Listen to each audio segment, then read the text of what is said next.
Baik, Assalamualaikum warahmatullahi wabarakatuh. Anak-anakku sekalian masih semangat ya PJJ-nya dari rumah. Harus tetap semangat bagaimanapun keadaan kita saat ini. Semoga tidak mengurangi semangat kita untuk terus belajar ya. Kemarin di pertemuan sebelumnya kita sudah pernah membahas tentang klasifikasi makhluk hidup. Secara umum ya, makhluk hidup dibagi menjadi 5 kingdom. Nah, khusus untuk tumbuhan atau kingdom plantae, Ibu akan jelaskan di sini klasifikasinya sampai pada eh, pembagian divisio, kemudian subdivisio dan sampai pada kelasnya, meskipun tidak semua kelas dimunculkan, akan tetapi pada materi-materi esensial saja yang sekiranya Ibu perlu jelaskan ya. Baik, tumbuhan atau plantae itu kita bisa membaginya menjadi dua ya, yaitu berdasarkan apa kita bagi tumbuhan itu, kita bagi berdasarkan kepemilikan pembuluh angkut. Jadi ada yang memiliki pembuluh angkut. Pembuluh angkut itu apa sih gitu ya? Pembuluh angkut itu adalah xilem dan floem ya. Xilem fungsinya untuk mengangkut air dan garam mineral yang terlarut di dalamnya dari akar menuju ke daun, sedangkan floem fungsinya adalah untuk mengangkut hasil-hasil fotosintesis ya. Selain ada yang memiliki pembuluh angkut, berarti bagian yang lain atau kelompok tumbuhan yang lain berarti dia tidak memiliki pembuluh angkut, katakanlah demikian ya. Nah, anak-anakku sekalian, ini merupakan salah satu cara pengklasifikasian dengan menggunakan bagan dikotomi ya. Bagan dikotomi itu adalah bagan yang membagi tumbuhan atau membagi makhluk hidup diklasifikasikan menjadi dua seperti ini. Kalau misalkan yang satu memiliki satu hal, yang lain tidak memiliki hal tersebut, atau dibagi dua berdasarkan perbedaan yang sangat jelas di antara keduanya ya, itu disebut bagan dikotomi. Ini sangat mudah sekali nanti untuk kalian bisa mengingat bagian-bagian tumbuhan atau bagian-bagian hewan yang merupakan hasil dari klasifikasi menggunakan bagan dikotomi ini. Nanti kamu bisa sambil mengidentifikasi ciri-cirinya ya. Jadi sekali lagi klasifikasi tumbuhan dibagi menjadi dua. Satu yang memiliki pembuluh angkut, berarti yang lainnya tidak memiliki pembuluh angkut atau tidak memiliki xilem dan floem ya. Yang memiliki pembuluh angkut ini kita sebut dengan golongan Tracheophyta ya. Golongan Tracheophyta itu artinya golongan tumbuhan yang memiliki pembuluh angkut. Berarti kalau yang tidak memiliki pembuluh angkut itu disebut golongan non-Tracheophyta ya, non-Tracheophyta ya. Yang memiliki pembuluh angkut kita bisa bagi lagi ya menjadi dua, yaitu yang memiliki pembuluh angkut itu bisa reproduksinya menggunakan spora, misalkan ya, reproduksinya menggunakan biji dulu deh ya, menggunakan biji. Berarti satu lagi reproduksinya menggunakan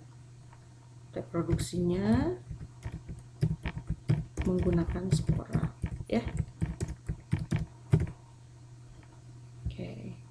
Nah, kemudian yang tidak memiliki pembuluh angkut ini hanya satu kelompok saja, dan kebetulan dia itu reproduksi pada tumbuhan yang tidak memiliki pembuluh ini adalah dengan menggunakan spora ya. Jadi reproduksinya menghasilkan spora atau menggunakan spora ya. Masih banyak ciri-ciri lain sebetulnya yang bisa kita sisipkan, tapi nanti akan kita lihat di slide PPT-nya saja ya.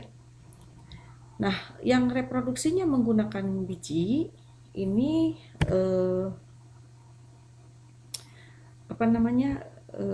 yang reproduksinya menggunakan biji ini kita sebut sebagai spermatophyta ya. Boleh ditambahkan di sini, ini bagian ini disebut spermatophyta. Gitu ya. Kalau yang reproduksinya menggunakan spora ini kita sebut dengan pteridophyta gitu ya. Pteridophyta. Nah, kalau yang tidak punya pembuluh angkut dan reproduksinya menggunakan spora, yang ini kita sebut dengan kelompok Bryophyta. Seperti itu ya. Bryophyta. Oke.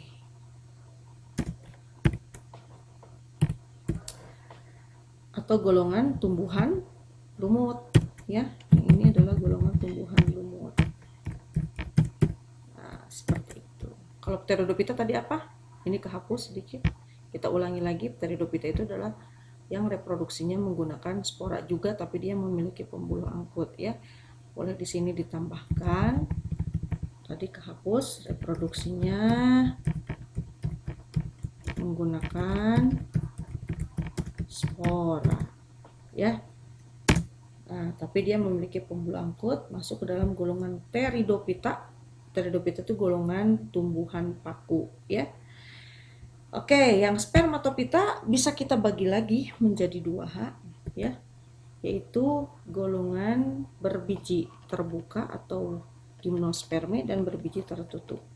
Jadi golongan berbiji tertutup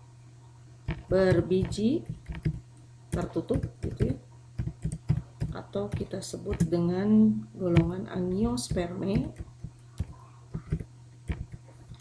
Dan satu lagi berbiji terbuka ya, berbiji terbuka atau kita sebut dengan gimnosperme. Nah, ini kira-kira anak-anak adalah klasifikasi pada tumbuhan ya. Jadi klasifikasi pada tumbuhan sekali lagi bisa kita bagi 2, yaitu ada yang memiliki pembuluh angkut, ada juga yang tidak punya pembuluh angkut. Yang memiliki pembuluh angkut kita sebut sebagai golongan Tracheophyta. Sedangkan yang tidak memiliki pembuluh angkut kita sebut dengan golongan non-Tracheophyta ya. Kemudian yang memiliki pembuluh angkut ada yang reproduksinya menggunakan biji, maka kita sebut dengan Spermatophyta ya.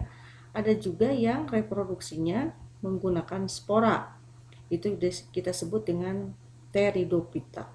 Kalau Spermatophyta itu tumbuhan-tumbuhan yang kita lihat atau yang kita kenal berada banyak di sekeliling kita. Bisa berbiji tertutup, bisa berbiji terbuka ya. Yang berbiji tertutup ini disebut golongan Angiospermae, dan yang berbiji terbuka disebut golongan Gymnospermae ya. Nah, untuk pembahasan secara lengkap, ciri-ciri umum dan lain sebagainya, nanti kalian akan lihat di PPT-nya ya. Kita lanjutkan ya. Nah, anak-anak, klasifikasi pada tumbuhan ini sekali lagi tadi sesuai dengan yang dijelaskan di slide sebelumnya ya, bahwa tumbuhan itu dibagi menjadi 2 golongan besar, yaitu tumbuhan berpembuluh dan tidak berpembuluh. Nah, khusus yang tidak berpembuluh ini adalah golongan Bryophyta atau golongan tumbuhan lumut. Tumbuhan lumut ini seperti yang kalian lihat di sini, dia tidak memiliki atau belum bisa dibedakan akar, batang, dan daunnya ya. Kemudian dia tergolong ke dalam kelompok tumbuhan tidak berpembuluh atau non-Tracheophyta karena belum memiliki xilem dan phloem ya.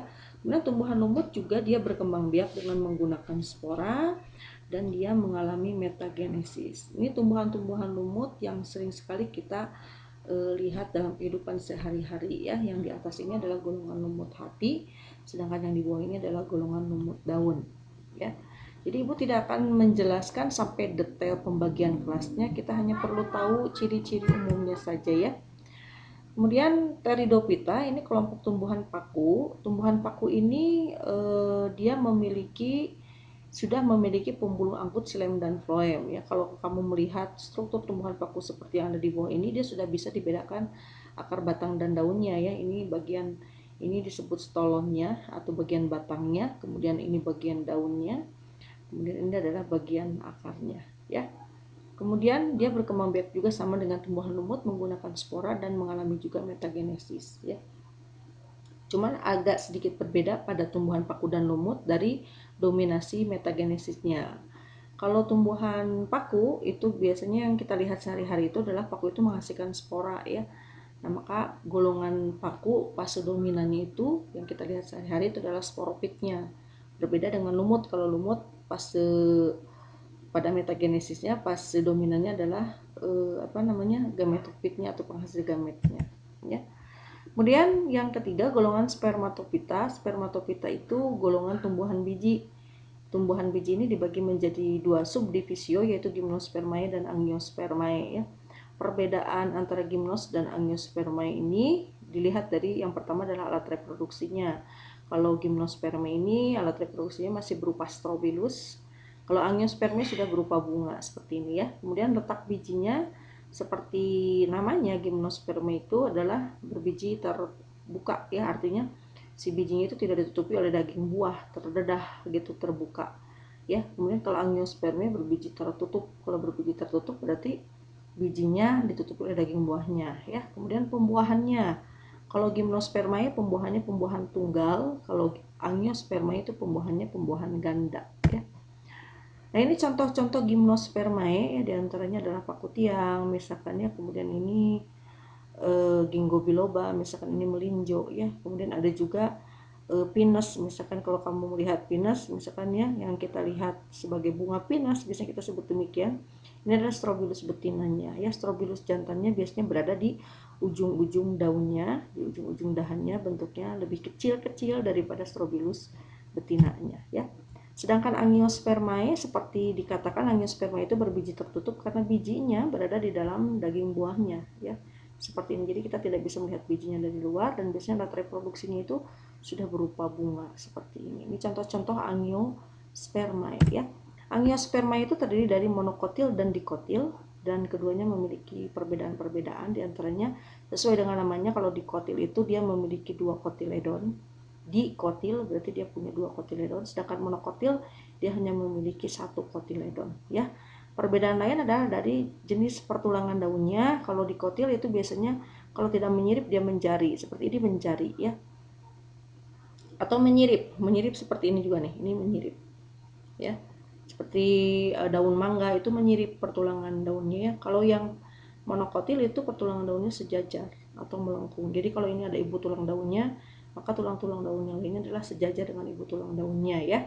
Kemudian kalau monokotil dia tidak memiliki kambium, sedangkan dikotil dia punya kambium.